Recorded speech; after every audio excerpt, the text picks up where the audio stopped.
الحمد لله نحمده ونستعينه ونؤمن به ونتوكل عليه ونعوذ بالله من شرور أنفسنا ومن سيئات أعمالنا من يهده الله فلا مضل له ومن يضلله فلا هادي له أشهد أن لا إله إلا الله وأشهد أن محمدا عبده ورسوله أرسله بالهدى ودين الحق ليظهره على الدين كله ولو كره الكافرون اللهم صل على محمد وعلى آل محمد كما صليت على إبراهيم وعلى آل إبراهيم إنك حميد مجيد أما بعد فإن حديث كتاب الله وخير هدي محمد صلى الله عليه وسلم وشر الأمور محدثاتها وكل محدثة بدعة وكل بدعة ضلالة وكل ضلالة في النار. أعوذ بالله السميع العليم من الشيطان الرجيم. بسم الله الرحمن الرحيم.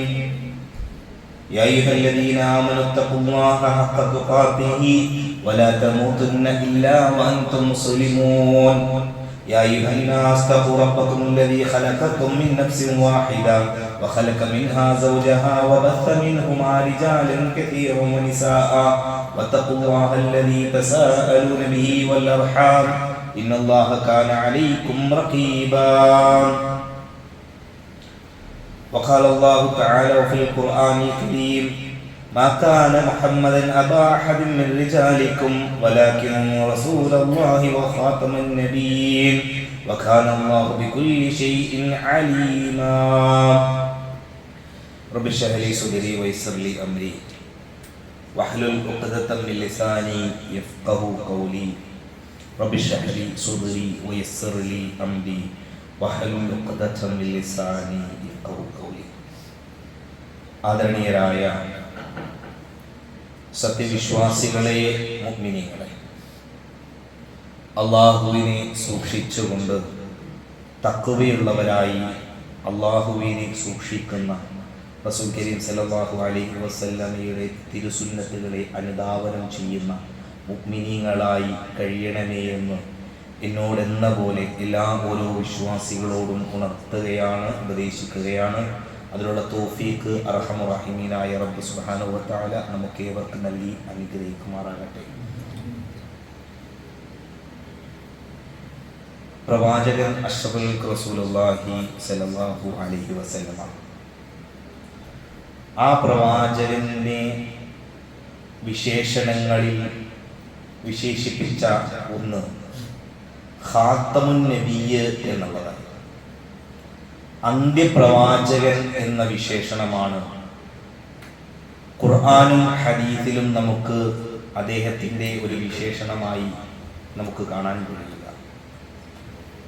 ഞാൻ നിങ്ങൾക്ക് മുമ്പിൽ ഓതി വെച്ച ആയത്ത് 33-ാം അധ്യായം സൂറത്തുൽ അഹ്സാബിന്റെ 40-ാമത്തെ വചനം ഖുർആൻ നമുക്ക് പറഞ്ഞു തരികയാണ്. മാ കാന മുഹമ്മദുൻ അബാ അഹദിൻ മിൻ റിജാലിക്കും വലാകിൻ റസൂലുള്ളാഹി വഖാതമുൻ നബിയ്യീൻ. ആ പ്രവാചകൻ എന്നുള്ളത് നിങ്ങളുടെ അന്ത്യപ്രവാചകനാണ്. നിങ്ങളിലേക്ക് വന്നിട്ടുള്ളത് ഒരാളുടെയും പിതാവായിട്ടോ ഒന്നുമല്ല, മറിച്ച് വഖാതമുൻ നബിയ്യീൻ, ഒരു അന്ത്യപ്രവാചകനായിട്ടാണ്, ദൂതനും അന്ത്യപ്രവാചകനുമായിട്ടാണ് എന്ന് വിശുദ്ധ ഖുർആൻ നമുക്ക് കാണിച്ചു തരുന്നു. റസൂൽ സല്ലല്ലാഹു അലൈഹി വസല്ലമയുടെ ഹദീസിലേക്ക് വരുമ്പോൾ പ്രവാചകർ പറയുന്നുണ്ട്, ഇന്ന റിസാലത വന്നുബുവത ഖദ് ഇൻഖതഅത്. തീർച്ചയായും ആ ഒരു റിസാലത്ത് നുബുവത്തും മുറിക്കപ്പെട്ടിരിക്കുന്നു. ഫലാ റസൂല ബഅദി വലാ നബി. എന്നിട്ട് റസൂലുള്ളാഹി സ്വല്ലല്ലാഹു അലൈഹി വസല്ലം പറയുകയാണ്, ഫലാ റസൂല ബഅദി, എനിക്ക് ശേഷം ഒരു പ്രവാചകൻ കടന്നു വരാനില്ല. എന്നിട്ടോ വീണ്ടും പറഞ്ഞു, വലാ നബിയുൻ, ഇനി ഒരു നബിയും വരാനില്ല. എന്ന് പറഞ്ഞു കഴിഞ്ഞാൽ മതം എന്നുള്ളത് പൂർത്തീകരിക്കപ്പെട്ടിരിക്കുന്നു. ആ ഒരു മതം എന്നുള്ളത് പൂർത്തിയാക്കപ്പെട്ടിരിക്കുന്നു. അല്ലാഹു റസൂൽ അഷ്റഫുൽ റസൂലുള്ളാഹി സ്വല്ലല്ലാഹു അലൈഹി വസല്ലമയുടെ വരവോടുകൂടി എന്താണോ ദീന് എന്ന് പൂർത്തിയാക്കപ്പെട്ടിരിക്കുന്നു. മതം പരിപൂർണമായി നമ്മളിലേക്ക് എത്തപ്പെട്ടിരിക്കുന്നു. അതിലേക്ക് ഇനി ഒരു കൂട്ടിക്കടത്തലുകളോ അതിലേക്ക് ഇനി ഏതെങ്കിലും ഒരു തരത്തിലുകൾ കടത്തിക്കൂട്ടലുകളോ അതിൽ അനുവദനീയമല്ല. അതുകൊണ്ടാണല്ലോ നമുക്ക് കാണാൻ കഴിയും ഹജ്ജത്തുൽ വിദാഇന്റെ സന്ദർഭത്തിൽ അല്ലാഹു റസൂൽ അഷ്റഫുൽ റസൂലുള്ളാഹി സ്വല്ലല്ലാഹു അലൈഹി വസല്ലമയ്ക്ക് അവതരിക്കപ്പെട്ട ആയത്ത് 5-ാം അധ്യായം സൂറത്തുൽ മാഇദയുടെ 3-ാമത്തെ വചനം എന്തായിരുന്നു? അയ്യൗമ അക്മൽതു ലക്കും ദീനക്കും വഅത്മംതു അലൈക്കും നിഅമതി വറദീതു ലക്കുമുൽ ഇസ്ലാമ ദീനാ.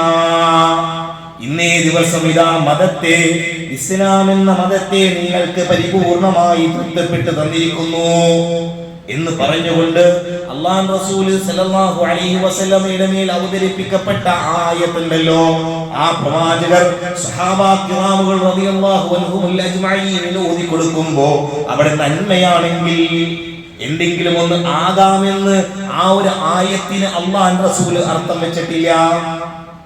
എങ്ങനെ?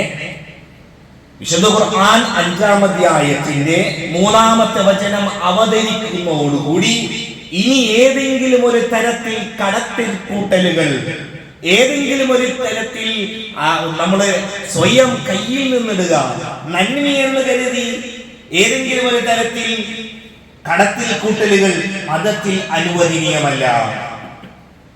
അതാണ് വിശുദ്ധ ഖുർആനിലെ ഈ ആയത്ത് നമ്മളെ ബോധ്യപ്പെടുത്തുന്നത്. അല്ലെങ്കിൽ നന്മയാണെന്ന് തോന്നുന്ന കാര്യങ്ങൾ നമ്മളിലേക്ക് കടത്തി കൂട്ടുക എന്നുള്ളതിനെയാണ് ബിദ്അത്ത് എന്ന് പറയുക. വിശുദ്ധ ഖുർആൻ നമുക്ക് സ്ഥാപിച്ചു തരികയാണ്, അൽയൗമ അക്മൽതു ലക്കും ദീനക്കും, നിങ്ങളുടെ മതം ഇന്ന് പൂർത്തിയാക്കപ്പെട്ടിരിക്കുന്നു, ഇനി ഒന്നും അതിന്റെ ഇടയിലേക്ക് കടത്തി കൂട്ടാനില്ല.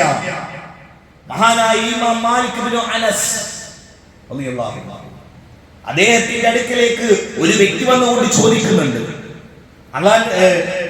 ഇമാം മാലിക്, ഞാൻ ഹജ്ജിന് പോകുന്നു, ഞാൻ എവിടെ നിന്നാണ് ഹജ്ജിന് പോവേണ്ടത്? അദ്ദേഹം പറയുന്നു, നീ ദുൽഹുലൈഫയിൽ നിന്നാണ് പോകേണ്ടത്. മദീന ഭാഗത്ത് നിന്ന് ഹജ്ജിന് പോകുന്നവർ ഇഹ്റാം കെട്ടേണ്ടത് ദുൽഹുലൈഫയിൽ നിന്നാണ്. അപ്പോ വീണ്ടും അദ്ദേഹം ചോദിക്കുന്നുണ്ട്, ഞാൻ എന്നാൽ ഇനി ഉരീദു അൻ അഹ്റമ മിനൽ മസ്ജിദ്, ഞാൻ പ്രവാചകന്റെ ഈ മസ്ജിദിൽ നിന്ന് ഇഹ്റാം കെട്ടി പോയിക്കോട്ടെ. ഇപ്പൊ സൗദിയിൽ ഉള്ളവർക്കൊക്കെ അറിയാം, മദീന ഭാഗത്ത് നിന്ന് ഹജ്ജിന് പോവുക, ഉംറക്ക് പോകുമ്പോൾ ദുൽഹുലൈഫയാണ് മീഖാത്ത്, അവിടെ നിന്നാണ് ചെയ്യേണ്ടത്. റസൂൽ സല്ലല്ലാഹു ഇമാം മാലിക്കിനോട് ചോദിക്കാണ്, ഞാൻ ഈ ഒരു പള്ളിയിൽ നിന്ന് അല്ലെങ്കിൽ റസൂലുള്ളാഹിന്റെ ഈ പള്ളിയിൽ നിന്ന് ഞാൻ പോയിക്കൊള്ളട്ടെ? മാലിക് റളിയല്ലാഹു പറഞ്ഞു, ലാ തഫഅൽ, നീ അത് ചെയ്യാൻ പാടില്ല. വീണ്ടും ചോദിക്കുന്നുണ്ട്, ഫൈനി ഉരീദു അൻ അഹ്റമ മിനൽ മസ്ജിദ് ഇൻദൽ ഖബർ, പ്രവാചകന്റെ ഖബറുള്ള ഈ പള്ളിയിൽ നിന്ന് പോവാനാണ് ഞാൻ ആഗ്രഹിക്കുന്നത്. അപ്പോൾ വീണ്ടും പറഞ്ഞു, ലാ തഫഅൽ ഫഇന്നി അഖ്ശ അലൈക്കൽ ഫിത്ന, നീ അത് ചെയ്യരുത്, ഞാൻ അത് ഫിത്നയെ ഭയപ്പെടുന്നു നിന്റെ മേലിൽ. വീണ്ടും ചോദിക്കുകയാണ്, വഅയ്യി ഫിത്ന ഹാദിഹി ഇന്നമാ ഹിയ അംയാലുൻ അദീദഹ, എന്ത് ഫിത്നയാണ് ഇതിലുള്ളത്? എന്താ ഫിത്ന? എന്തേ ഉള്ളൂ? ദുൽഹുലൈഫയിൽ നിന്ന് ഇഹ്റാം കെട്ടണം, അതെന്ത് ചെയ്യുന്നു? മസ്ജിദുൽ ഹറമിൽ നിന്നാക്കുന്നു, കുറച്ചു ദൂരം നടക്കാൻ ഞാൻ ആഗ്രഹിക്കുന്നു, ഇതിൽ എന്താ ഫിത്നയുള്ളത്?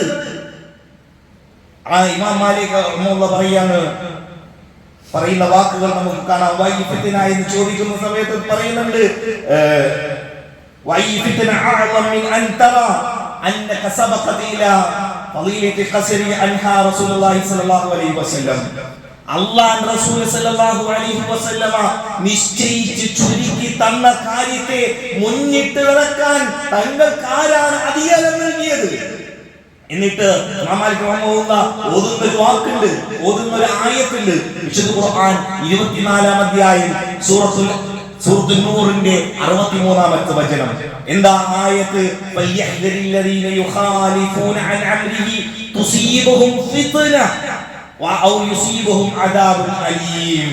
നീ സൂക്ഷിക്കണം, നീ ഏറെ ഗൗരവത്തിൽ കാണണം. എന്താണ് ആ പ്രവാചകന്റെ കൽപ്പനയ്ക്ക് എതിർ പ്രവർത്തിക്കുന്നത്? അത് എന്താണ്? അങ്ങനെ ആ പ്രവാചകന്റെ കൽപ്പനകൾക്ക് ആരെങ്കിലും എതിര് പ്രവർത്തിക്കുകയാണെങ്കിൽ വല്ല ആപത്തും നിന്റെ മേൽ വരുന്നതിനെ, അല്ലെങ്കിൽ വേദനയേറിയ ശിക്ഷയെ നിങ്ങളുടെ മേൽ വരുന്നതിനെ നീ ഭയപ്പെട്ടുകൊള്ളുക. എന്തേ ചോദിച്ചോളൂ? എന്താ ചോദിച്ചത്? ദുൽഹുലൈഫയിൽ നിന്ന് ഇഹ്റാം ചെയ്യണം. ഞാൻ പ്രവാചകന്റെ പള്ളിയിൽ നിന്ന് കുറച്ച് ദൂരമുള്ളൂ അവിടെ നിന്ന്. ഞാൻ എത്ര ദൂരം? കുറച്ച് നടക്കാൻ ആഗ്രഹിക്കുന്നു ഇഹ്റാമിൽ. ആ ഒരു ഒറ്റൊരു ചോദ്യത്തിന് ഇമാം മാലിക് റഹ്മത്തുള്ളാഹി ആയത്ത് ഓതിക്കൊണ്ട് പറയുകയാണ്, അല്ലാഹുവിന്റെ കൽപ്പനകൾ, പ്രവാചകന്റെ കൽപ്പനകളെ തൊട്ട് ആ പിന്തിരിയുന്ന, അല്ലെങ്കിൽ മാറ്റി ചിന്തിക്കുന്ന, അതിലൂടെ നിങ്ങൾക്ക് വലിയ ആപത്ത് അനുഭവിക്കുമെന്ന് ഇമാം മാലിക് റഹ്മത്തുള്ളാഹി പറയുകയാണ്. ഇതിനെ ഫിത്ന എന്ന് പറയുന്നത്. നമുക്കിടയിൽ ഇന്ന് ഫിത്നകൾ വർദ്ധിച്ചുകൊണ്ട് വരിക. ദീനിന്റെ ഉള്ളിലും പുറത്തും നമുക്കുള്ളിൽ വളരെയധികം ഫിത്നകൾ. ദീൻ എന്തെന്ന് മനസ്സിലാകാത്തൊരവസ്ഥയിൽ ദീനിനെ അല്ലാഹു റസൂൽ സല്ലല്ലാഹു അലൈഹി വസല്ലമ ദീനിനെ എങ്ങനെയാണോ പഠിപ്പിച്ചു തന്നിട്ടുള്ളത് അതിനെ മാറ്റുന്ന ഒരവസ്ഥയിലേക്ക് ആളുകൾ ആകെ മറന്നുകൊണ്ട് ബിദ്അത്തിന്റെയും കുഫ്രിയത്തിന്റെയും ഭാഗങ്ങളിലേക്ക് നടന്നു പോകുന്ന ഒരു അവസ്ഥ നമ്മുടെ ഇന്ന് ദുനിയാവിന്റെ നേർക്കാഴ്ചയിൽ കാണുകയാണ്. എന്തേ? നിബിദിനാഘോഷത്തെ പറ്റിയാകൂല, വേറൊന്നിനെ പറ്റിയല്ല. നമുക്കിടയിൽ നടന്നുകൊണ്ടിരിക്കുന്ന ഈ ആഘോഷങ്ങൾ, ദീനിന്റെ പേരിൽ വെച്ച് കെട്ടിയിട്ടുള്ള ഈ ഒരു ആഘോഷങ്ങൾ, എന്തുകൊണ്ട് അതിനെ എതിർത്തുകൊണ്ട് വളരെ ചുരുക്കിയിട്ട് ഞാൻ ഓരോ മുഅ്മിനും അത് മനസ്സിലാക്കണം, ഓരോ മുസ്ലിമിനും മനസ്സിലാക്കണം. എന്തുകൊണ്ട് എതിർക്കപ്പെടുന്നു? പ്രവാചകനെ സ്നേഹിക്കാത്തത് കൊണ്ടാണോ? ദീനിന്റെ പുത്തൻവാദമാണോ? എന്താണ് കാരണം? നമ്മൾ കൃത്യമായി കാര്യങ്ങളെ, ദീനിനെ, ഇസ്ലാമിനെ, ഖുർആനിനെ, അല്ലാഹുവിന്റെ റസൂൽ സല്ലല്ലാഹു അലൈഹി വസല്ലം പഠിപ്പിച്ചു തന്നിട്ടുള്ള ദീനിനെ അതേ രീതിയിൽ നമ്മൾ മനസ്സിലാക്കും. എന്തുകൊണ്ട് ഈ നമ്മുടെ സമൂഹത്തിൽ നടക്കുന്ന ഫിത്നകൾ, ബിദ്അത്തുകൾ, ഇപ്പൊ നമ്മുടെ ഇടയിൽ നടന്നുകൊണ്ടിരിക്കുന്ന റബീഉൽ അവ്വൽ മാസം കടന്നു വന്നു. ഒരു കൂട്ടം സഹോദരങ്ങൾ, സുഹൃത്തുക്കൾ നിബിധനാഘോഷത്തിന്റെയും അതേപോലെ തന്നെ അതിന്റെ പുറകിലേക്ക്, അതിന്റെ ആഘോഷ തിമിർപ്പിലേക്ക് നടന്നുകൊണ്ടിരിക്കുകയാണ് റാലികളായി മറ്റാഘോഷം. എന്തുകൊണ്ടാണ് ഇതിനെ എതിർക്കുന്നത്? ഒന്നാമത്തെ കാര്യം വളരെ ചുരുക്കി ഞാൻ വിശദീകരിച്ചല്ല, 1, 2, 3 കാര്യങ്ങളിലൂടെ. ഒന്നാമത്തെ കാര്യം, അത് ഖുർആനോ ഹദീസോ നമുക്ക് പഠിപ്പിച്ചു തന്നിട്ടില്ല. ഖുർആനിലോ ഹദീസിലോ നമുക്ക് അതിന്റെ ചര്യയില്ല. അല്ലാഹു സുബ്ഹാനഹു വ തആല വിശുദ്ധ ഖുർആൻ നമുക്ക് പഠിപ്പിച്ചു തന്നതാണ്, വമാ ആതാകുമുർ റസൂലു ഫഖുദൂഹു വമാ നഹാകും അൻഹു ഫൻതഹൂ. അല്ലാഹുവിന്റെ റസൂൽ എന്താണോ കൊണ്ടുവന്നത് അതാണ് നമ്മൾ എടുക്കേണ്ടത്. അല്ലാഹു വിരോധിച്ചത് എന്താണോ, അല്ലാഹുവിന്റെ റസൂൽ വിരോധിച്ചതാണോ അത് വിരോധിക്കുക. അപ്പോ സുന്നത്ത് എന്ന് പറഞ്ഞാൽ അഖ്വാലുകൾ, അഫ്ആലുകൾ, തഖ്രീറുകൾ. അല്ലാഹുവിന്റെ റസൂൽ കാണിച്ചു തന്നത്, പറഞ്ഞു തന്നത്, മൗനാനുവാദം പറഞ്ഞത്, ഈ 3 എണ്ണമാണ് സുന്നത്ത്. അതിന് പുറമേയുള്ളതിനെ ബിദ്അത്ത്. അപ്പോ ആ രീതിയിൽ അല്ലാഹുവിന്റെ റസൂൽ സല്ലല്ലാഹു അലൈഹി വസല്ലം അല്ലാഹുവിന്റെ ഖുർആനിലോ ഒരൊറ്റൊരു ആയത്തിൽ നമുക്കെന്തില്ല, ഈ ഒരു ആഘോഷത്തെ ആഘോഷിക്കാമെന്നുള്ളതിന് തെളിവില്ല. പച്ചയായ ഖുർആനിന്റെ വ്യാഖ്യാനങ്ങൾ നടന്നുകൊണ്ടിരിക്കുക സമൂഹത്തിൽ. ഇന്നലെ ഇല്ലാത്തത് ഇന്ന് വരിക, ഇന്നലകളിൽ ഓതാത്ത, ഇന്നലകളിൽ തെളിവ് ചോദിക്കുമ്പോൾ പറയാത്ത, ഇന്നലകളിൽ പറയാത്ത കാര്യങ്ങൾ ഇന്ന് പുതുതായി ആളുകൾ എടുത്തുകൊണ്ടുവന്ന ആയത്തുകൾ തെളിവാക്കുകയാണ്.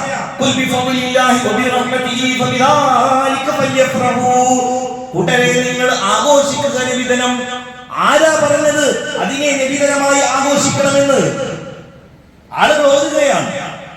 ഓരോ വ്യക്തികൾ അവരുടെ ഗ്രന്ഥങ്ങളിൽ, അവരുടെ പുസ്തകങ്ങളിൽ എഴുതി വെച്ചിരിക്കുകയാണ്, ഈ ആഘോഷങ്ങൾക്ക് 40ഓളം ആയത്തുണ്ട്. 40ഓളം ആയത്ത് ഇതിന് തെളിവുണ്ട്. എന്നിട്ട് ആരാഘോഷിച്ചു? ഏത് സലഫുകൾ ഈ ഒരു ആയത്തിറങ്ങുമ്പോൾ, ഓരോ ആയത്തുകൾ ഇറങ്ങുമ്പോഴും അതിനെ ജീവിതത്തിലേക്ക് കൊണ്ടുവന്ന സ്വഹാബാക്കളുണ്ട്. അത് പഠിച്ച് ജീവിതത്തിൽ പകർത്തിയ സ്വഹാബാക്രാമുകൾ. ഏത് സ്വഹാബിയ കൂട്ടരെ ഈ ഒരു ആയത്ത് അറിഞ്ഞപ്പോ, ഖുൽ ബിഫളില്ലാഹി എന്ന ആയത്ത് അറിഞ്ഞപ്പോ ഇതിനെ ആഘോഷിച്ചത്?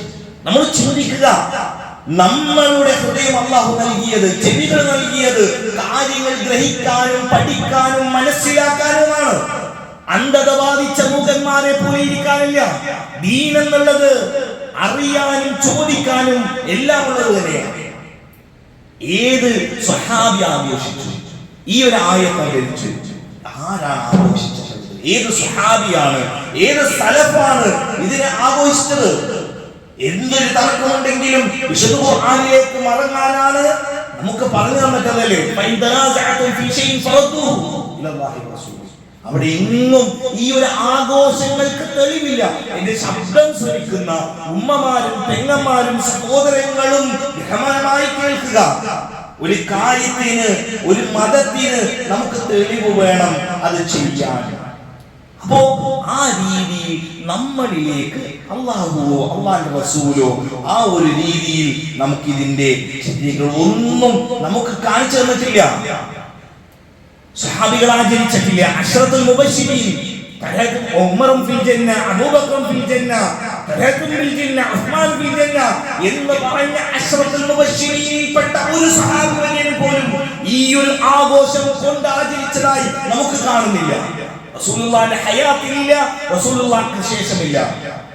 3 നൂറ്റാണ്ട് ഖൈറുൻ നാസി ഖർനി തുമ്മല്ലദീന യലൂനഹും തുമ്മല്ലദീന യലൂനഹും 3 നൂറ്റാണ്ട് എന്ന് അല്ലാഹുവിന്റെ റസൂൽ സല്ലല്ലാഹു അലൈഹി വസല്ലം പറഞ്ഞ 3 നൂറ്റാണ്ടുകളിൽ ഒരാൾ പോലുമില്ല. 4 ഇമാമികൾ, അദ്ദേഹത്തിന്റെ ഇമാമികൾ ആഘോഷിച്ചതായി തെളിയില്ല. അതുകൊണ്ട് തന്നെ ഒന്നാമത്തെ ഏറെ ഗൗരവമായ വിഷയം ഞാൻ ഇങ്ങനെ നിങ്ങളോട് പറയുന്നത് ബിദ്അത്താണ്. ബിദ്അത്ത് എന്നുള്ളത് അത്രമേൽ ഗൗരവമുള്ള വിഷയമാണ്. അതുകൊണ്ട് ഒന്നാമത്തെ വിഷയം നമ്മൾ എന്ത് ചെയ്യുക? ഖുർആനിലോ ഹദീസിലോ അങ്ങനെ ഒരു സംഭവം നമ്മളെ ചെവിയിലില്ല. രണ്ടാമത്തെ കാര്യം, ഇത് ജൂത ക്രൈസ്തവ സമൂഹത്തോടുള്ള സാദൃശ്യപ്പെടലാണ്. ജൂത ക്രൈസ്തവ സമൂഹത്തോടുള്ള സാദൃശ്യപ്പെടലാണ്. നിങ്ങളൊന്ന് നോക്ക്, വഴിയോരങ്ങളിൽ നടന്നു നീങ്ങുമ്പോ ഈ സമൂഹം കാണിച്ചു കൂട്ടുന്ന, ഈ സമുദായത്തിലെ കുറച്ച് വിഭാഗങ്ങൾ കാണിച്ചു കൂട്ടുന്ന പേക്കൂത്തുകൾ എന്തെല്ലാമാണെന്ന് നിങ്ങൾക്ക് കാണാം.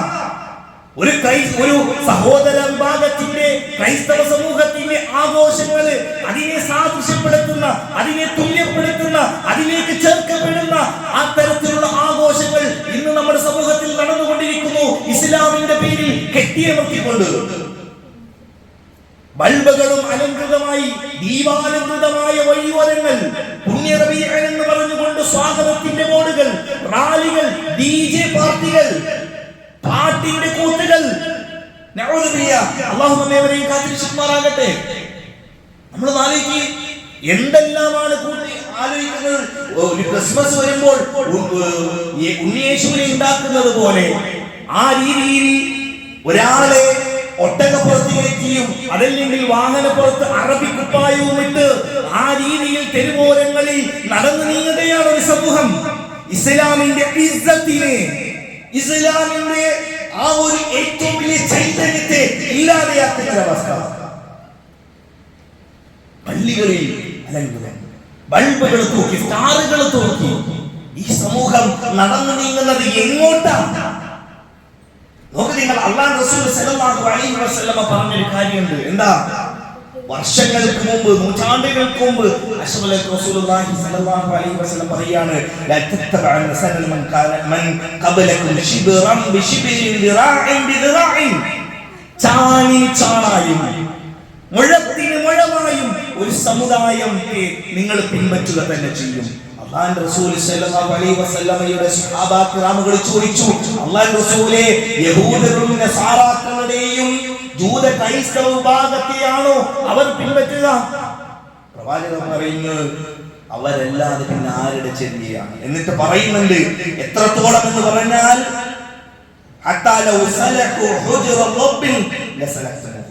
ഒരു മാളത്തിലേക്ക്, ഒരു ഉള്ളിന്റെ മാളത്തിലേക്ക് അത് കയറിയാൽ അത് വരെ ഈ സമൂഹം പിൻപറ്റും. അല്ലേ? നമ്മളൊന്ന് നോക്ക്, സ്വർണത്തിന്റെ കൊടി, സ്വർണം പൂശിയ കളറിലുള്ള കൊടിമരം, അതിലേക്ക് കൊടിയേർത്തിക്കൊണ്ട് വഴിയോരങ്ങളിൽ ബ്ലോക്ക് ഉണ്ടാക്കിക്കൊണ്ട് ഏറ്റവും വലിയ മ്യൂസിക്കുകൾ ഇട്ടുകൊണ്ട് നടക്കുകയാണ്. പള്ളിക്ക് ചുറ്റും മ്യൂസിക്കിന്റെ പാട്ടുകൾ. ഇതിനെല്ലാം തുടക്കം കുറിച്ചത് നമ്മളിലെ ഒരു വിഭാഗമാണ്, മുസ്ലിം ഉമ്മത്തിന്റെ സമുദായത്തിലെ ഒരു വിഭാഗങ്ങളാണ്. അതുകൊണ്ട് കൂട്ടരെ നമ്മൾ ആലോചിക്കുക. റസൂൽ സല്ലല്ലാഹു അലൈഹി വസല്ലം പറഞ്ഞല്ലോ, മൻ തശബ്ബഹ ബിഖൗമിൻ ഫഹുവ മിൻഹും. ഏതെങ്കിലും ഒരു സമൂഹത്തോട് സാദൃശ്യപ്പെട്ടാൽ നിങ്ങൾ അവരിൽ പെട്ടവരാകും. അത് ഓണാഘോഷമായാലും ശരി, അത് ഓണാഘോഷമായാലും ശരി, നബിദിനാഘോഷമായാലും ശരി, ഒരു മുസ്ലിമിന് അതനുകരണമില്ല. മതസൗഹാർദ്ദം എന്നുള്ളതൊന്നും ഇല്ല, മനുഷ്യ സൗഹാർദ്ദമാണ്. മനുഷ്യനെ സ്നേഹിക്കുക. അവിടെ ഹൈന്ദവനെന്നോ ക്രൈസ്തവനെന്നോ ജൂതനെന്നോ ബുദ്ധനെന്നോ മതഭേദങ്ങളില്ലാതെ, അവിടെ ജാതി മത വ്യത്യാസങ്ങളില്ലാതെ ഓരോരുത്തരെയും സ്നേഹിക്കണം. പക്ഷേ മതത്തിന്റെ സൗഹാർദ്ദങ്ങൾ എല്ലാവരും പറയുന്നത് ഒരു അയ്യപ്പനായ ഒരു വ്യക്തിയെ, അല്ലെങ്കിൽ അതിനുവേണ്ടി മാലയിട്ട വ്യക്തിക്ക് മറ്റൊരു അന്യമതസ്ഥന്റെ വീട്ടിൽ നിന്ന് ഭക്ഷണം കഴിക്കാൻ പാടില്ല. അവനെ ഏതെങ്കിലും ഒരു തരത്തിൽ മതനിരാസത്തിന് മാറ്റി നിൽക്കുന്ന ഏതെങ്കിലും ഒരു മോശപ്പെട്ട വ്യക്തിയായിട്ട് സമൂഹം കാണുമോ? ഇല്ല. അതേപോലെയാണ് ഒരു മുസ്ലിമിനെ സംബന്ധിച്ചിടത്തോളം അവന്റെ വിശ്വാസത്തിന്റെ ഭാഗമാണ്. ഒരു ഓണത്തെ കാർഷികോത്സവമായി പ്രഖ്യാപിച്ചാലും ശരി, അതിന്റെ അസല് എന്നുള്ളത് ഒരു മതവിഭാഗത്തോട് ചേർന്ന് നിൽക്കുന്ന ആശയം. അതുകൊണ്ട് കൂട്ടരെ, മുസ്ലിമെ നബിദിനാഘോഷം എന്നുള്ളത് പോലെ തന്നെ നമ്മളും ഈ രീതിയിലുള്ള ഓണാഘോഷങ്ങളും നമുക്കൊരു മുസ്ലിമിനെ ആഘോഷിക്കാൻ പാടില്ലാത്ത കാര്യമാണ്. അതിൽ നിന്ന് നമ്മൾ സ്വയം വിചാരിക്കുക, നമ്മുടെ ഐഡന്റിറ്റി നമ്മൾ വെളിപ്പെടുത്തിയ മറ്റുള്ളവർ എന്ന് വിചാരിക്കും എന്ന് നമ്മൾ സ്വയം ചിന്തിച്ചു കൂട്ടുക. അതായത് ഇപ്പൊ നമ്മള് പൂക്കള മത്സരത്തിൽ പങ്കെടുത്തില്ല, അല്ലെങ്കിൽ ഒരു സ്കൂളിൽ പ്രോഗ്രാം ഉണ്ട്, നമ്മൾ പോയില്ലെങ്കിൽ ആ ഒരു വൈബ് നഷ്ടപ്പെടുമല്ലോ, അല്ലെങ്കിൽ ആ രീതിയിൽ അങ്ങനൊന്നും ഇല്ല കൂട്ടരെ. ഏറ്റവും വലിയ ഇസ്സത്ത് അള്ളാന്റെ അടുക്കൽ ലഭിക്കണം. ഏറ്റവും വലിയ ഇസ്സത്ത് അള്ളാന്റെ അടുക്കൽ കിട്ടുന്നവരെയാണ്. അതിന് നമ്മൾ നോക്കുക. അപ്പോ രണ്ടാമത്തെ കാര്യം, ജൂത ക്രൈസ്തവ സമൂഹത്തോട് സാദൃശ്യപ്പെടുന്ന കാര്യങ്ങളാണ് നടന്നുകൊണ്ടിരിക്കുന്നത്. മൂന്നാമത്തെ കാര്യം, ഇത് ആരംഭിച്ചിട്ടുള്ളത് ഷിയാ സമൂഹത്തിൽ നിന്നുള്ള ആചാരം, ഷിയാക്കളിൽ നിന്നുള്ള ആചാരമാണ് ഈ രീതിയിൽ ഇത് ആരംഭിക്കപ്പെട്ടിട്ടുള്ളത് എന്ന് നമുക്ക് കാണാൻ കഴിയും. ഇതിന്റെ ചരിത്രങ്ങളും എല്ലാം നമുക്ക് കാണാൻ കഴിയുക. ആദ്യമായി ഇതിന്റെ പുത്തനാചാരം ഉണ്ടാക്കിയത് ഫാത്തിമിയാക്കൾ. ഈ ഫാത്തിമിയാക്കൾ എന്ന് പറഞ്ഞ ഷിയാക്കളിലെ ഒരു വിഭാഗമാണ്, തീവ്ര വിഭാഗമാണ് ഫാത്തിമിയാക്കൾ എന്നുള്ളത്.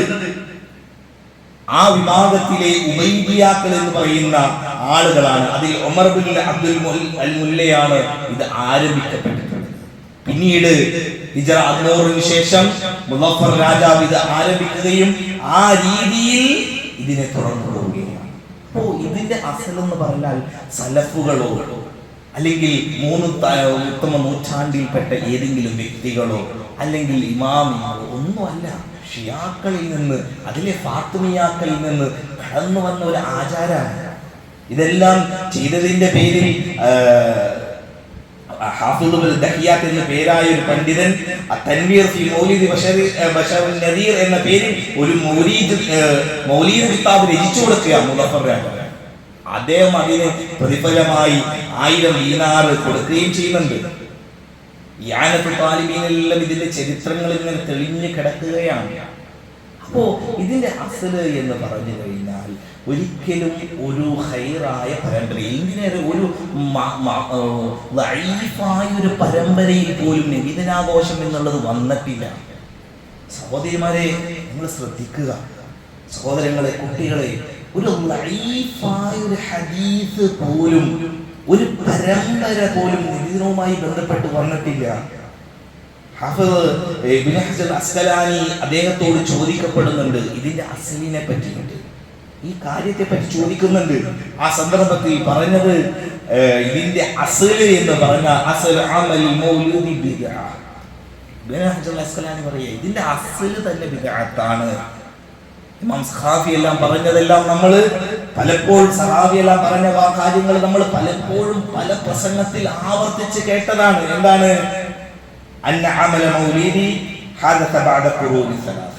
3 നൂറ്റാണ്ടിന് ശേഷമാണ് ഇതെല്ലാം ഉണ്ടാക്കിയത്. അതുകൊണ്ട് കൂട്ടരെ, ഈ ഒരു കർമ്മത്തിൽ നിന്ന്, ഈ ഒരു ബിദ്അഇയായ ഈ ഒരു കർമ്മത്തിൽ നിന്ന് നമ്മൾ ഏറെ സൂക്ഷിക്കുക. നാലാമത്തെ കാര്യം, നബി ദിനം അത് പ്രവാചക സ്നേഹത്തിൻ്റെ അതിര് കടക്കലാണ്. പ്രവാചകനെ സ്നേഹിക്കണം. നമ്മൾ കഴിഞ്ഞ ആഴ്ച പറഞ്ഞല്ലോ, പ്രവാചക സ്നേഹം എന്നുള്ളത് അത് ഓരോ മുഅ്മിനും ഉള്ളു കൊണ്ട് പ്രഖ്യാപിക്കേണ്ട കാര്യമാണ്. അല്ലാഹുവിന്റെ റസൂലിന്റെ പേര് കേൾക്കുമ്പോൾ സ്വലാത്ത് ചൊല്ലുന്നതും തൻ്റെ ശരീരത്തെക്കാൾ, നഫ്സിനേക്കാൾ, ഉമ്മയേക്കാൾ, ഉപ്പയേക്കാൾ, മറ്റ് നമ്മളുടെ ബന്ധുമിത്രാദികളെക്കാൾ നമ്മൾ ഏറെ സ്നേഹിക്കേണ്ടത് അഷ്റഫുൽ റസൂലുള്ളാഹി സ്വല്ലല്ലാഹു അലൈഹി വസല്ലമയാണ്. എന്നാൽ വാഴ്ത്തുകയും പുകഴ്ത്തുകയും മദ്ഹ് ചൊല്ലുകയും എല്ലാം വേണം. പക്ഷേ അതിര് കവിയുക എന്നുള്ളത് ഒരു മുസ്ലിമിന് പാടില്ല. എത്രത്തോളം നോക്കുന്നില്ല, അല്ലാഹുവിന്റെ റസൂൽ സ്വല്ലല്ലാഹു അലൈഹി വസല്ലമയുടെ അടുക്കൽ നടന്ന സംഭവം നമ്മൾ പലപ്പോഴും കേട്ടിട്ടുണ്ടാവുമല്ലോ. എന്താണ്? റസൂലുള്ളാഹി സ്വല്ലല്ലാഹു അലൈഹി വസല്ലമയുടെ മജ്ലിസിൽ വെച്ചുകൊണ്ട് കുട്ടികൾ, വഫീനാ നബിയ്യുൻ, ഞങ്ങളുടെ കൂട്ടത്തിൽ ഒരു പ്രവാചകനുണ്ട്, ഇങ്ങനെ യഅലമു മാ ഫീ ഗദിൻ, നാളത്തെ കാര്യം അറിയുന്ന പ്രവാചകൻ ഞങ്ങളുടെ കൂട്ടത്തിലുണ്ട് എന്ന് പറയുമ്പോൾ റസൂൽ സ്വല്ലല്ലാഹു അലൈഹി വസല്ലമ തിരുത്തുന്നുണ്ടല്ലോ ആ കുട്ടികളെ. അതാണ് അതിര് കവിയൽ. ഇതാണ് നമ്മുടെ സമൂഹത്തിൽ നിന്ന് നടന്നുകൊണ്ടിരിക്കുന്നത്. നബിദിനാഘോഷം എന്ന പേരിൽ സമൂഹത്തിൽ നടന്നുകൊണ്ടിരിക്കുന്ന, ഓതിക്കൊണ്ടിരിക്കുന്ന മൗലൂദ് കിതാബുകളും ബുർദയുടെ വരികളിലുമെല്ലാം ഇതിൻ്റെ അതിര് കവിച്ചലുകളാണുള്ളത് കൂട്ടരെ. അള്ളാഹുവിനോട് പോലും അതിൻ്റെ സിഫത്തിലേക്ക് അല്ലാഹുവിന്റെ റസൂൽ സ്വല്ലല്ലാഹു അലൈഹി വസല്ലമയെ എത്തിക്കുന്നൊരവസ്ഥ. പ്രവാചകനോട് നേരെ തേടുന്ന, ദുആ ചെയ്യുന്ന, പ്രാർത്ഥിക്കുന്ന പച്ചയായ വരികൾ ശറഫുൽ അനാമിന്റെ ഗ്രന്ഥങ്ങളിൽ കാണുകയാണ്. ഇന്നെ അബ്ദുൽ മിസ്കീനു യർജു ഫദ്ലകൽ ജമൽ ഗഫീർ എന്ന് ചൊല്ലുന്ന വരികൾ പച്ചയായിക്കൊണ്ട്, താങ്കൾ ഞങ്ങൾക്ക് വേണ്ടി പുറത്തു തരണം, താങ്കളുടെ അടിമയാണ് ഞങ്ങൾ എന്ന വരികൾ സമൂഹത്തിൽ ഓതിക്കൊണ്ട് നടക്കുകയാണ്, പറഞ്ഞുകൊണ്ട് നടക്കുകയാണ്. അതുകൊണ്ട് തന്നെ കൂട്ടരെ, അതുകൊണ്ടാണ് അല്ലാഹുവിന്റെ റസൂൽ സല്ലല്ലാഹു അലൈഹി വസല്ലമ എടുത്തു പറഞ്ഞത്, ലാ തഖറൂനി കമാ അഖറത്തുൻ നസാറ ബിൻ മറിയം. ഈസാ നബി അലൈഹിസ്സലാത്തു വസ്സലാമയുടെ ജനത ആ പ്രവാചകനെ, ഈസാ നബിയെ പുകഴ്ത്തിയതുപോലെ നിങ്ങൾ എന്നെ പുകഴ്ത്തരുത്. ആ സമൂഹം അങ്ങനെ ആവാൻ കാരണം പ്രവാചകനെ ഈസാ അലൈഹിസ്സലാത്തു വസ്സലാമയെ പുകഴ്ത്തി ആ വാഴ്ത്തി എന്നുള്ള അവസ്ഥയിലാണ്. ഇന്ന് ഇതേ രീതിയിലാണ് ഓരോ വരികളും, ഓരോ മൗലൂദിന്റെ കിതാബുകളും എടുത്ത് പരിശോധിക്കുമ്പോൾ അതിന്റെ ഓരോ വരികളിലും പ്രവാചകനോടുള്ള തേട്ടം. ആലോചിച്ചോക്കാം, ഈ കോലത്തിലാണെങ്കിൽ നമുക്ക് എങ്ങനെയാ ഒരു ക്രിസ്മസിനെ അവരെ എതിർക്കാൻ കഴിയുക? നമ്മളൊന്ന് ആലോചിക്കുക. നമുക്ക് അള്ളാഹ് നമുക്ക് ഓരോരുത്തർക്കും ബുദ്ധി നൽകിയിട്ടുണ്ട്. ഒന്ന് ആലോചിച്ചോക്കാം. അവര് പറയാ, ഈസാ അലൈഹിസ്സലാത്തു വസ്സലാമയുടെ ജനത പറയുന്നു, ഈസാ നബിയോടുള്ള ഹുബ്ബ് വെച്ചുകൊണ്ടാണ് നമ്മൾ ചെയ്യുന്നതെന്ന് പറഞ്ഞാൽ ആർക്കെങ്കിലും എതിർക്കാൻ കഴിയുമോ?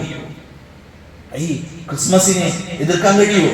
നമുക്ക് ആഘോഷിക്കേണ്ടി വരില്ലേ? ഈ പറയുന്ന പോലെ നബിദിനാഘോഷം പോലെ ക്രിസ്മസ് ആഘോഷിക്കേണ്ട അവസ്ഥയല്ലേ ഈസാ അലൈഹിസ്സലാത്തു വസ്സലാമയുടെ ജനനം? അതുകൊണ്ട് അവിടെ പറഞ്ഞത് അത് ഒരു വ്യക്തിക്ക്, ഒരു മുസ്ലിമിന് പാടുള്ള കാര്യമില്ല. എന്നിട്ട് അല്ലാഹു റസൂൽ പറഞ്ഞത് എന്താ? ഫഇന്നമാ അന അബ്ദുഹു ഫഖൂലു അബ്ദുല്ലാഹി വറസൂലുഹു, ഞാൻ അല്ലാഹുവിന്റെ അടിമയാ, അങ്ങനെ നിങ്ങൾ വിളിക്കാൻ പാടുള്ളൂ. ജനങ്ങളെ വിളിച്ചുകൊണ്ട് അല്ലാഹു റസൂൽ സല്ലല്ലാഹു അലൈഹി വസല്ലം പറയുന്നുണ്ട്, ഖാല യാ അയ്യുഹൻ നാസ് ഇയ്യാകും വൽ ഖുലൂബ്, നിങ്ങൾ അതിര് കവിയലിനെ നിങ്ങൾ സൂക്ഷിക്കണം. മതത്തിലായാലും അതിര് കവിയാൻ പാടില്ല. മുത്തവസ്സിത്തായ ഒരു സമനിലപാടാവണം ഓരോ മുസ്ലിമും ഉണ്ടാവേണ്ടത്. എന്നിട്ട് പറഞ്ഞു,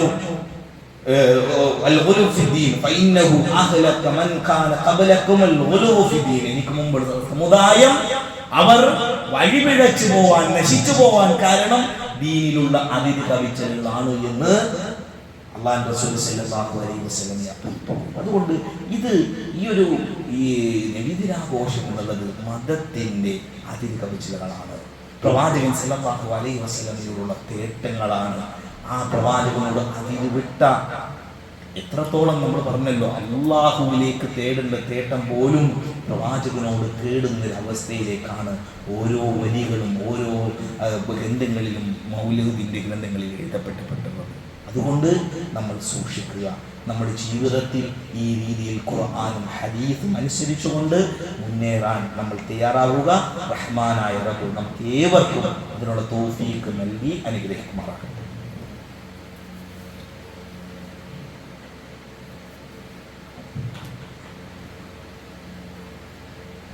അൽഹംദുലില്ലാ ഹംദൻ കസീറൻ ത്വയ്യിബൻ മുബാറകൻ ഫീ വഅലാ ആലിഹി വസഹ്ബിഹി അജ്മഈൻ വൽഹംദുലില്ലാഹി റബ്ബിൽ ആലമീൻ. നബിദിനാഘോഷം എന്തുകൊണ്ട് എതിർക്കപ്പെടുന്നു എന്നുള്ളതിൻ്റെ വളരെ ചുരുക്കിയ വിശേഷണങ്ങളാണ് ഞാൻ നിങ്ങൾക്ക് മുമ്പിലേക്ക് പറഞ്ഞു വെച്ചിട്ടുള്ളത്.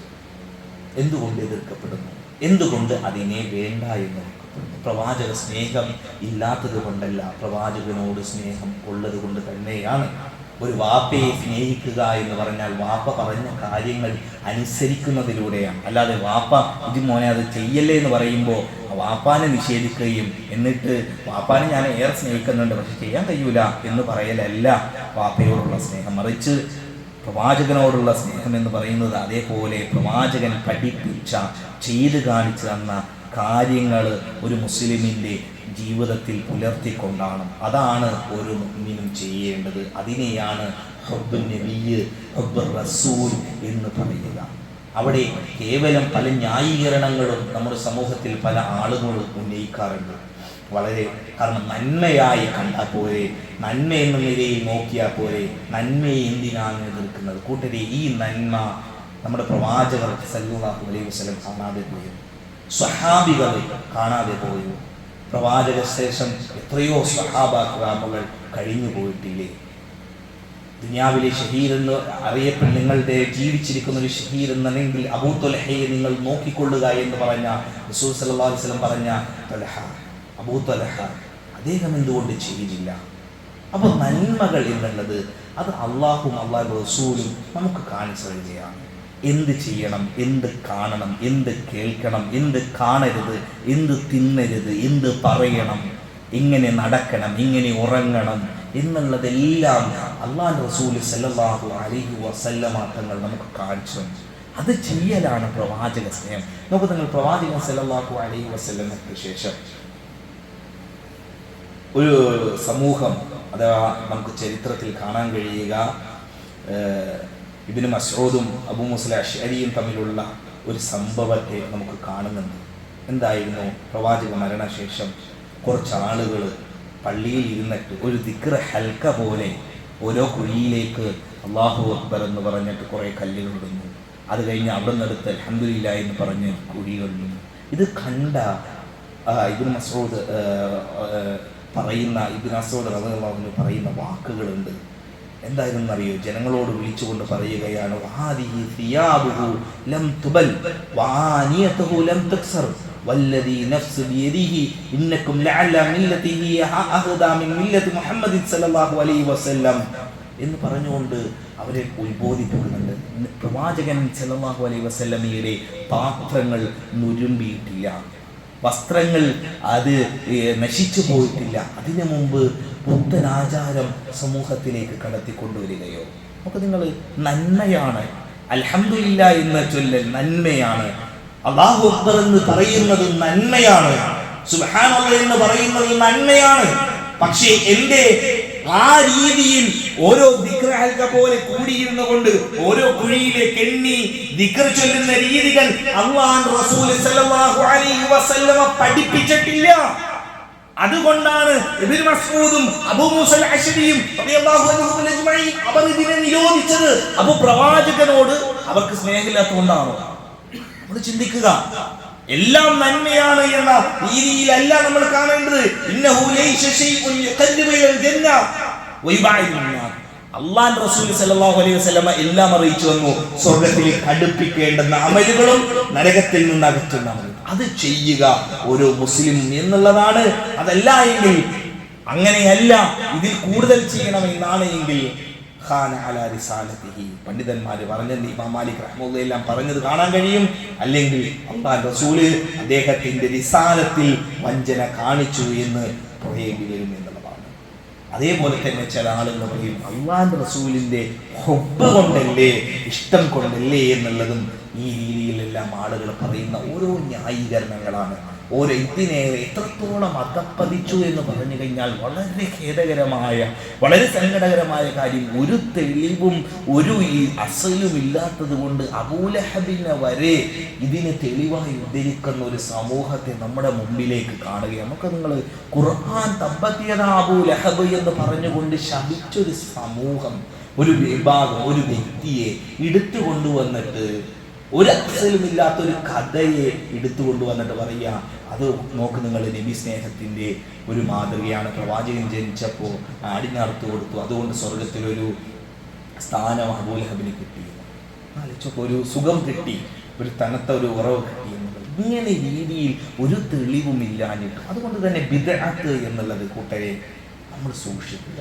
അതിന് എന്ത് ന്യായീകരണങ്ങൾ, ആയിരം ഗൾഫ് രാജ്യങ്ങളിൽ നോക്കൂ, അവിടെ മൗലൂദ് നടത്തുന്നു, യമനിൽ നോക്കൂ, പള്ളികൾ അലങ്കരിക്കുന്നു എന്നെല്ലാം പറഞ്ഞ ആളുകൾ വന്നാലും ശരി, അത് ദീനിൽ തെളിവാകണമെങ്കിൽ ഖുർആനിലോ ഹദീസിലോ സലഫുകളിലോ നമുക്ക് കാണേണ്ടതിൻ്റെ തെളിവുകൾ. അതുകൊണ്ട് തന്നെ കൂട്ടരെ ബിദ്അത്ത് എന്നുള്ളത് നമ്മൾ ഏറെ ഗൗരവത്തിൽ കാണാം. നമ്മൾ ഉൾക്കൊള്ളേണ്ടുന്നൊരു കാര്യമാണ്, നമ്മൾ ഏറെ ഗൗരവത്തിൽ കൂടി കാണേണ്ട കാര്യമാണ്. ഒരു ഇബ്ലീസിന് ഏറ്റവും ഇഷ്ടമുള്ള കാര്യമെന്ന് പറഞ്ഞു കഴിഞ്ഞാൽ ഒരു വ്യക്തിയെ ബിദ്അത്ത് ചെയ്യിക്കലാണ്. ഒരു വ്യഭിചരിപ്പിക്കുന്നതിനേക്കാൾ, തിന്മ ചെയ്യിക്കുന്നതിനേക്കാൾ പിശാചിനൊരു ഇഷ്ടം എന്നുള്ളത് ഒരു വ്യക്തിയെ കൊണ്ട് ബിദ്അത്ത് ചെയ്യിക്കലാണ്. എന്താ കാരണം അറിയോ? ഞങ്ങൾക്ക് പഠിക്കാൻ വേണ്ടിയിട്ടാണ് ഇങ്ങനെ പറയുന്നത്. കാരണം ഒരു വ്യക്തി വ്യഭിചരിച്ചാൽ അവൻ അറിയാം ഇത് തിന്മയാണ്, അവൻ ഇന്നോ അല്ലെങ്കിൽ നാളെയോ അതിൽ നിന്ന് പിന്മാറും, അവൻ അതിൽ നിന്ന് മാറി ചിന്തിക്കും. എന്നാൽ നേരെ മറിച്ച് ഒരു ബിദ്അത്ത് എന്നുള്ളത് അവൻ ചിന്തിക്കുന്ന ഇത് ദീനിൽപ്പെട്ട കാര്യം, അവൻ ഒരിക്കലും അതിൽ നിന്ന് പിന്മാറില്ല. അതുകൊണ്ടാണ് അല്ലാഹുവിന്റെ റസൂൽ സല്ലല്ലാഹു അലൈഹി വസല്ലമ ഓരോ വെള്ളിയാഴ്ചകളിൽ മിമ്പറിൽ കയറിയിരുന്ന്, നമ്മൾ ഇന്നും ഞാനും കയറിയപ്പോൾ ഇവിടുന്ന് ഓതിയ എന്താ, എല്ലാ ബിദ്അത്തും ളലാലത്താണ്, എല്ലാ ളലാലത്തും നരകത്തിലേക്കാണ്. നമ്മുടെ അമലുകളെ പോലും ഇല്ലാതെയാക്കുന്ന ഒരവസ്ഥയാണ് ഈ ബിദ്അത്ത് എന്നുള്ളത്. അതുകൊണ്ട് കൂട്ടരെ, ഈ വക കാര്യങ്ങളിൽ നിന്ന് ദീനിന്റെ പേരിൽ കെട്ടിച്ചമക്കപ്പെട്ട, മുഴച്ചു കെട്ടപ്പെട്ട ഈ ഒരു കാര്യങ്ങളിൽ നിന്നെല്ലാം ഏറെ ഗൗരവത്തിൽ നമ്മൾ ആലോചിക്കുകയും ആ രീതിയിൽ ദീനിനെ കാണുകയും ചെയ്യുക.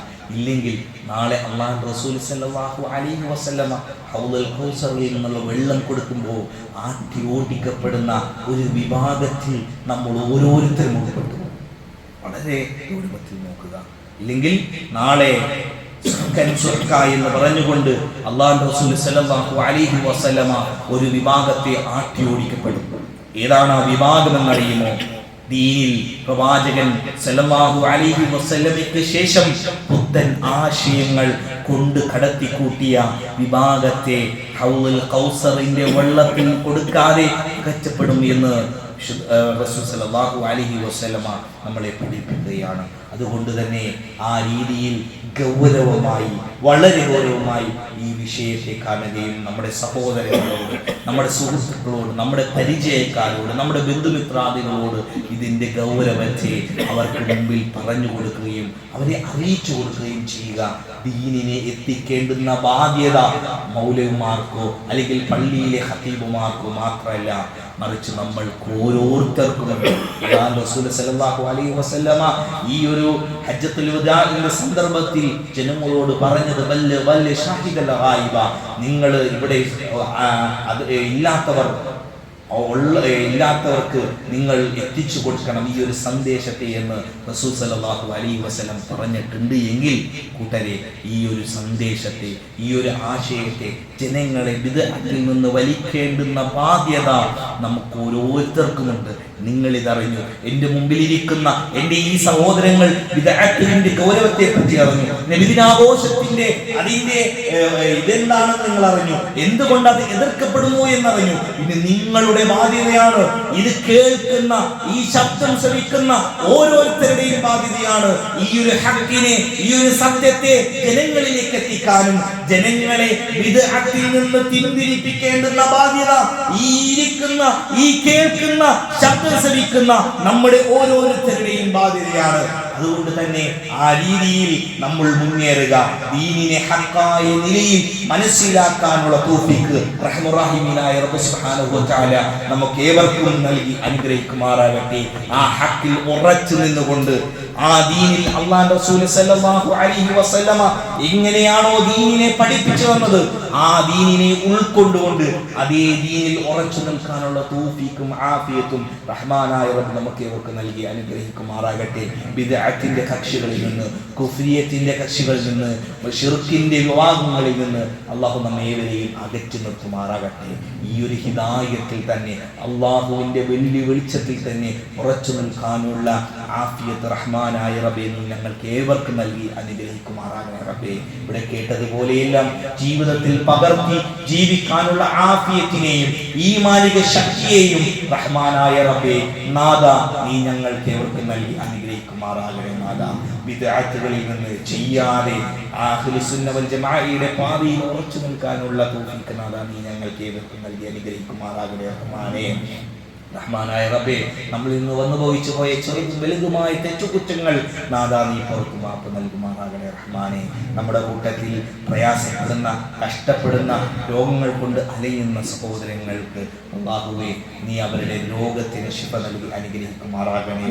മാരകമായ അസുഖങ്ങൾ കൊണ്ട് ക്യാൻസർ പോലെയുള്ള മാരകമായ മറ്റ് പ്രയാസങ്ങൾ കൊണ്ട് അനുഗ്രഹിക്കുന്നവർ, അതേപോലെ തന്നെ കടബാധ്യതകൾ കൊണ്ട് കഷ്ടപ്പെടുന്നവർ നാഥ അവരുടെ പ്രയാസങ്ങളെ, അവരുടെ പ്രശ്നങ്ങളെ, അവരുടെ ബുദ്ധിമുട്ടുകളെ നീ ദൂരീകരിക്കണേ റഹ്മാനേ. അല്ലാഹുമ്മ ഫിൽ മുഅ്മിനീന വൽ മുഅ്മിനാത്ത് വൽ മുസ്ലിമീന വൽ മുസ്ലിമാത്ത് അല്ലാഹുമ്മ അഹ്യാനാ മിൻഹും അൽ-അംവാത് ഇന്നക മുജീബു ദഅവാതി യാ ഖാദിയൽ ഹാജാത് അല്ലാഹുമ്മ അജ്ർനാ മിനൻ നാർ اللهم أجرنا من النار اللهم أجرنا من النار اللهم إنا نسألك الجنة اللهم إنا نسألك الجنة اللهم إنا نسألك الجنة ربنا آتنا في الدنيا حسنة وفي الآخرة حسنة وقنا عذاب النار.